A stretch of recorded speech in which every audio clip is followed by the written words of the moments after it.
श्री स्वामी समर्थ सर्व बंधू आणि भगिनींच्या आपल्या चॅनलमध्ये स्वागत आहे। आजचा दिवस तुम्हाला आनंदाचा, सुख समृद्धीचा आणि भरभराटीचा जावो ही स्वामी चरणी प्रार्थना। येत्या 22 तारखेला म्हणजेच 22 सप्टेंबर 2025 वार सोमवार या दिवशी घटस्थापना आहे आणि या दिवशीचा घटस्थापनेचा मुहूर्त हा सकाळी 6 ते 8 आहे आणि दुसरा जो आहे तो अभिजित मुहूर्त हा 11:15 ते 12:30 वाजेपर्यंत आहे। तर या दोन मुहूर्तामध्ये आपल्याला घटस्थापना करायची आहे। तर इथे आपण सगळी तयारी करून घेतलेली आहे। तर म्हणजे जेवढे काही साहित्य पाहिजे आहे तर ते आपण इथे व्हिडिओमध्ये दाखवत आहे। तर त्यासाठी आपल्याला टोपली, घटासाठी पाणी, नारळ, विड्याची पाने आणि आपल्याला महत्त्वाचे म्हणजे आपल्याकडे धान्य असायला हवे। तर हे सगळं साहित्य हे आपल्या घरात इझिली अवेलेबल असतं। तर इथे आपण त्याचीच मांडणी करणार आहोत। तर सर्वात पहिले आपण जिथे कुठे पूजा मांडणार आहोत तर ती शक्यतो एकतर देवघरात असावी किंवा मग घराच्या ईशान्य कोपऱ्यामध्ये आपली पूजा मांडणी करावी आणि आपल्याला ही 9 दिवस पूजा हलवायची नाही किंवा तिला आपल्याला स्पर्श करायचा नाही आहे। तर अशा ठिकाणी तुम्ही पूजेची मांडणी करायची की तिला आपण सारखं धक्का लागणार नाही किंवा आपली सावली पडणार नाही, यानुसारच आपल्याला पूजेची मांडणी करायची आहे। तर आपण सर्वात पहिले एक पाट घेतला, त्याच्यावरती आपण एक लाल वस्त्र टाकलेलं आहे आणि आपण सर्वात पहिले ही दिवा प्रज्वलित करणार आहोत। कारण आपण जी कोणती पूजा करतो तर त्या पूजेला अग्नी ही साक्ष असते, म्हणून आपण इथे सर्वात पहिले दिवा हा प्रज्वलित करून दिव्याची पूजा करणार आहोत। तर दिवा ठेवायच्या पहिले तिथे मी थोड्याशा हळद, कुंकू, अक्षदा समर्पित केल्या आणि त्याच्यावरती आपण दिवा ठेवला। आता अखंड वातीचा दिवा ठेवायचा असेल, इथे मी फक्त तुम्हाला दाखवते, परंतु अखंड दिवेचा म्हणजे साधारण आपल्याला 9 दिवस दिवा चालेल याप्रमाणे आपल्याला त्या साईजचा दिवा ठेवायचा आहे आणि त्याच्यामध्ये आपल्याला वात ही एकच वात ठेवायची, म्हणजे 9 दिवस साधारण तीच वात चालेल यानुसार आपल्याला एवढी मोठी ही वात बनवायची। आणि जे रेग्युलर आपण तेल खातो खाण्याचं ते तेल वापरा किंवा मग तुम्ही शुद्ध गाईच्या तुपाचाही दिवा इथे लावू शकता। तर दिवा प्रज्वलित केल्याच्या नंतर आपल्याला सगळ्यात महत्त्वाची सेवा म्हणजे पूजा मांडतो ती आपली गणपती बाप्पाची। तर 14 विद्या आणि 64 कलाचं स्वामी असलेल्या गणपती बाप्पाचं आपण सगळ्यात पहिले पूजन करतो। कारण कोणत्याही देवांची पूजा करायची तर त्या अगोदर आपल्याला गणपती बाप्पाची पूजा करावी लागते।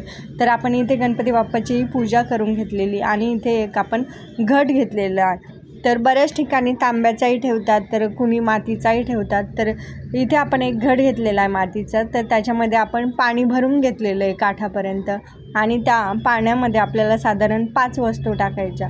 तर मग तुम्ही हळद, कुंकू, अक्षदा, फूल, दुर्वा किंवा गंगाजल किंवा नाणं, सुपारी याप्रमाणे तुम्हाला जेवढं 5 वस्तू तुम्हाला टाकता येईल त्याप्रमाणे आपल्याला त्याच्यामध्ये 5 वस्तू या टाकायच्या आहे। आणि जो कलावा आहे तो त्या घटाच्या आपल्याला काठाला हा बांधून घ्यायचा। तर साधारण 5 वेढे आपल्याला त्या कलाव्याचे घ्यायचे आहे आणि ह्या सगळ्या गोष्टी आपल्याला मार्केटमध्ये इझिली भेटून जातात। कलावा बांधल्याच्या नंतर मग आपल्याला त्या घटाला हळदी कुंकवाचे साधारण 5 बोटे ओढायचे किंवा मग तुम्ही काही जण स्वस्तिकही काढतात तर स्वस्तिकही काढू शकता किंवा मग तुम्ही साधारण 5 हळदीचे आणि 5 कुंकवाचे त्याच्यावरती आपण बोटे काढून घ्यायची। म्हणजे हळद, कुंकू, अक्षदा जसं आपण प्रत्येक गोष्टीला लावतो तसं त्याप्रमाणे आपण त्या घटालाही हळद कुंकू लावून घ्यायचं। आणि त्यानंतर मग आपल्याला एक ताट घ्यायचं किंवा मग तुमच्याकडे पत्तरवाळी असेल तर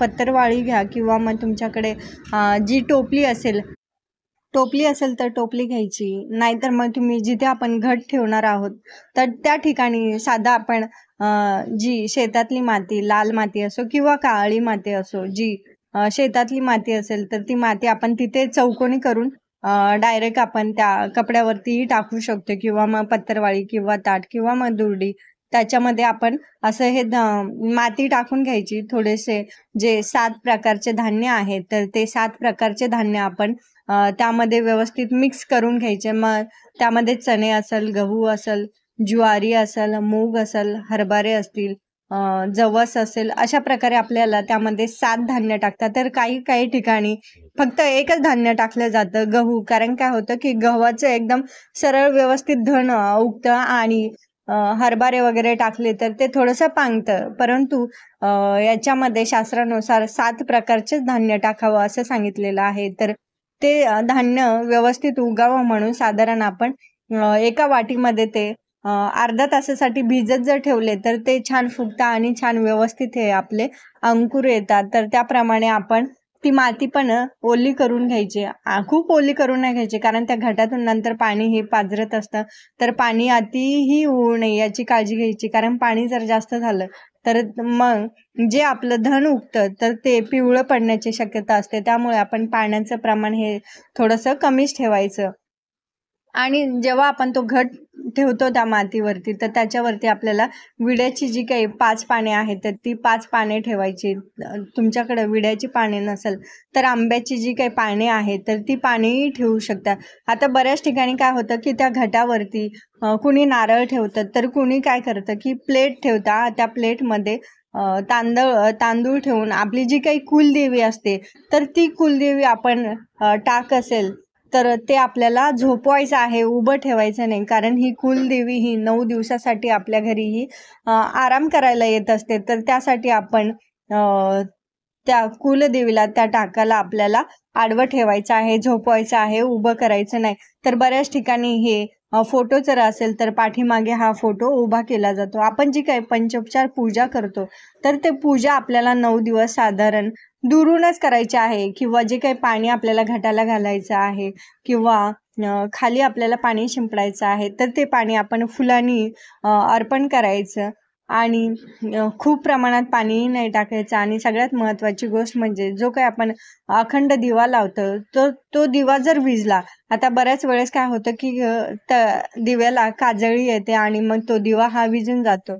तर अशा वेळेस दुसऱ्या दिवशी जेव्हा केव्हा तो दिवा विझलेला दिसेल तर लगेच आपण हातपाय धुवायचे आणि तो दिवा हा प्रज्वलित करून द्यायचा. जर कधी बाय चान्स तुमच्याकडून तो दिवा खाली पडला गेला असेल तर अशा वेळेस त्या दिव्याची शांती करावी आणि मग नंतर आपण हा दिवा प्रज्वलित करू शकता.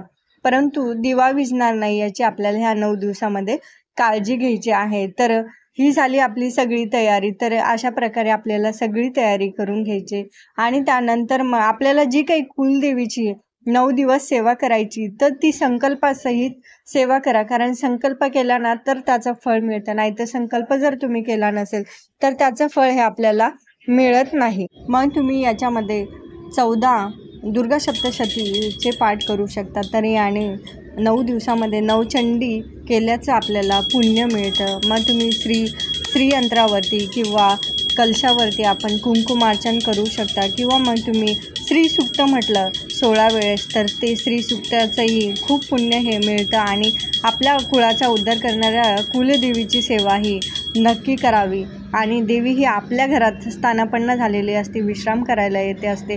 तर आपण जेवढी सेवा करू ती देवीच्या चरणी रुजू करा. आणि सगळ्यात महत्त्वाचं गोष्ट म्हणजे आपण जी काही सेवा करतो त्यावेळेस आपल्याकडून चुकून मागून एखादी गोष्ट चुकली असेल तर त्यावेळेस देवीला क्षमा मागा. कारण क्षमा मागितली कोणत्याही गोष्टीला तर ते देवी त्याचा स्वीकार करते आणि आपल्याला कळत नकळत होणाऱ्या चुका ह्या माणसाकडून घडत असतात. तर जेव्हा आपण क्षमा मागतो ना तर ते सगळं आपलं निघून जाते चूक आणि देवी आपल्याला आपली चुकी पदरात घेते. तर अशा प्रकारे आपली सेवा करा, आरती करा आणि 9 दिवस देवीला नैवेद्य हा जरूर दाखवा. मग जो काही नैवेद्य तुम्ही घरात बनवत असाल तो नैवेद्य मग तुम्ही भाजी पोळीचा असेल किंवा मग उपवासाचा जे काही पदार्थ असतील ते पदार्थ, कारण देवीलाही आपल्यासारखीच भूक लागत असते. मग आपण उपवास करा किंवा नका करू, तर उपवास केला तरी उपवासाचे पदार्थ दाखवा आणि नसेल उपवास करत तर भाजी पोळीचाही नैवेद्य देवी हा स्वीकार करते. शेवटी भाव हा महत्त्वाचा असतो आणि ती देवी तो स्वीकार करत असते. अशा प्रकारे आजचा व्हिडिओ आवडलास नक्की लाईक, शेअर आणि सबस्क्राईब करा. धन्यवाद. श्री स्वामी समर्थ.